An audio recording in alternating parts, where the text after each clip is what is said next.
अस्सलाम वालेकुम। मेरा नाम नासिर हमीद एडवोकेट है। मैंने जो है अप्रैल 2022 में जो है नादिया इफ्तिखार बनाम मोहम्मद अशरफ वगैरह के नाम से एक केस किया था, जिसमें जो है नादिया इफ्तिखार और इनकी जो है 3 बहनों की प्रॉपर्टी जो है इनके भाइयों के कब्ज़े में थी। तो उसकी बाबत जो है अब ये अमजद वगैरह मोहम्मद अशरफ रिस्पोंडेंट्स हाजिर हुए हैं।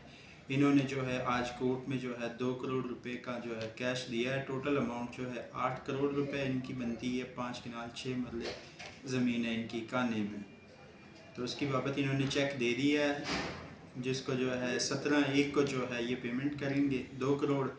बकाया रकम जो है 27/2/2023 में जो है ये हमें 6 करोड़ रुपए जो है देंगे।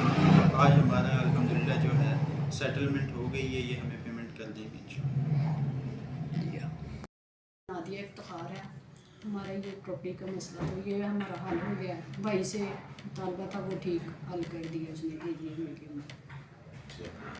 मोहम्मद इरफान भट्टी एडवोकेट है। ये नादिया इफ्तिखार ने अपने भाइयों के ख़िलाफ़ एक केस फाइल किया था खातून मुसब की कोर्ट में। अब इनका सेटलमेंट आपस में हो गया है, भाइयों ने उनका शेयर उनको दे दिया है, वो इस सेटलमेंट पे एग्री हैं और ये केस इस तरह से इनकी फेवर में डिसाइड हो गया। आप बता सकते हैं कि कितनी पेमेंट अदा हुई है या कितने अमाउंट थी? भाइयों ने 2 करोड़ रुपए जो है ना इनको अभी दे दिए हैं चेक की शक्ल में, और बकिया 6 करोड़ जो है ना इन्होंने 17 फरवरी तक इनको पे करना है।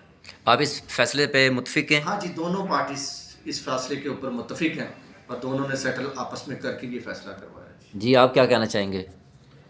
मेरा नाम अमजद सदीक है, और जो हमारा ये बहन से ये मामला था जगह का, तो आज हमारा ये क्लियर हो गया। मैंने इनको चेक दिया 2 करोड़ का, और बकाया पेमेंट मैंने 17 फरवरी को इनको देनी है।